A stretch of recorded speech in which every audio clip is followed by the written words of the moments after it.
आज जब दुनिया की बड़ी बड़ी ताकतें पांचवी पीढ़ी के लड़ाकू विमान बना रही हैं तो सवाल उठता है कि भारत अब तक अपना पांचवी पीढ़ी का फाइटर जेट क्यों नहीं बना पाया।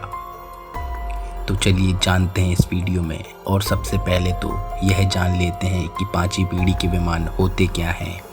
दोस्तों, इन फाइटर जेट में कुछ खूबियाँ होती हैं, जैसे कि यह स्टील तकनीक से बने होते हैं, यानी कि यह रडार में दिखाई नहीं देते और इनमें सुपर क्रूज क्षमता, बिना अतिरिक्त ईंधन जलाए ध्वनि की गति से भी तेज उड़ते हैं। इनमें एडवांस नौकी नहीं बल्कि आंखों की पलकों की अनुमति से ही यह टारगेट पर हमला कर देते हैं।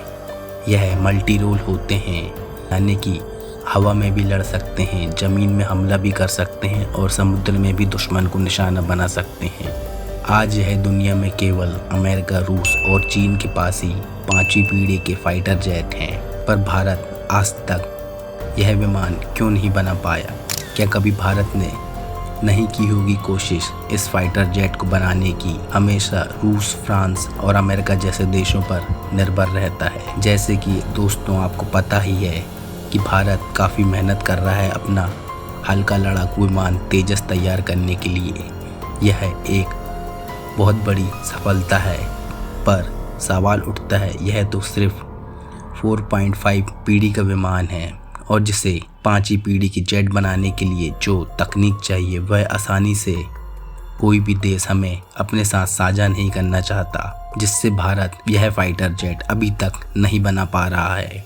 पर चलिए दोस्तों, जानते हैं कि ऐसी कौन सी रुकावटें आ रही हैं जिससे कि भारत विश्वगुरु बनने का मद्दा रखता है, पर इस मामले में आकर वह क्यों इस फाइटर जेट को डेवलप नहीं कर पा रहा है।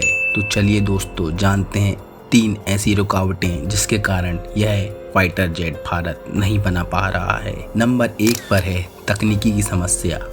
अमेरिका, रूस जैसे देश अपने सबसे आधुनिक तकनीक जैसे स्टील कोटिंग या इंजन की जानकारी किसी भी देश को मुफ्त में नहीं देना चाहते हैं। नंबर 2 में बात करें तो पैसा और संसाधन।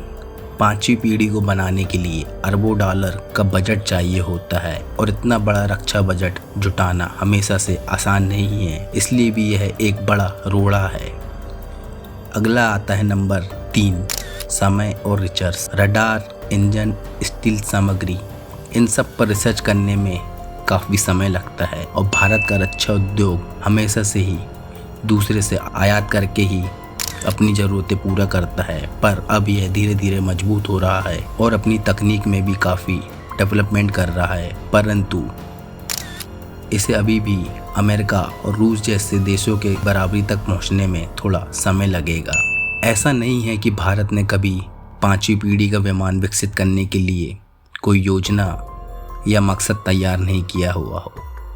भारत ने साल 2007 में रूस के साथ एक प्रोजेक्ट शुरू किया था जिसे FGFA प्रोजेक्ट कहते हैं। इसका मकसद था कि दोनों देश मिलकर पांचवी पीढ़ी का विमान विकसित करेंगे, परंतु रूस के द्वारा तकनीकी साझा न करना और कुछ ऐसी शर्तें जिसकी वजह से इस प्रोजेक्ट से भारत ने अपने हाथ खींच लिए। फिर इसके बाद भारत ने काफ़ी गहन विचार विमर्श कर यह ठाना कि भारत को दूसरे देशों की तकनीक और उनके द्वारा जानकारियों को साझा न करने के कारण उन्हें खुद ही अपना स्वदेशी विमान बनाना होगा और इसके लिए भारत ने एक अपना प्रोजेक्ट शुरू किया जिसका मकसद था एडवांस मीडियम कॉम्पैक्ट एयरक्राफ्ट को तैयार करना। और इसकी विशेषताएं थी कि यह स्टील डिज़ाइन से लवरेज रहेगा, सुपर क्रूज इंजन होगा, आधुनिक रडार, एवियोनिक्स और मल्टी रोल क्षमता होगी, यानी कि यह पूरी तरह से भारतीय दिमाग और तकनीक से भी बना विमान होगा।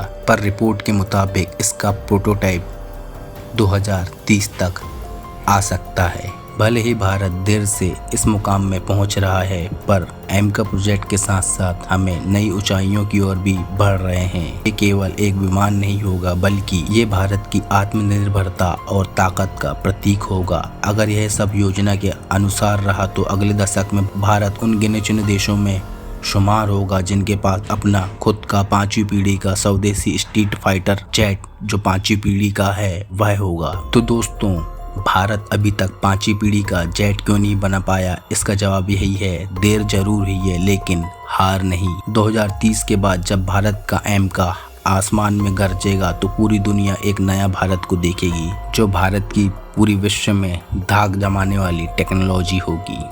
जय हिंद।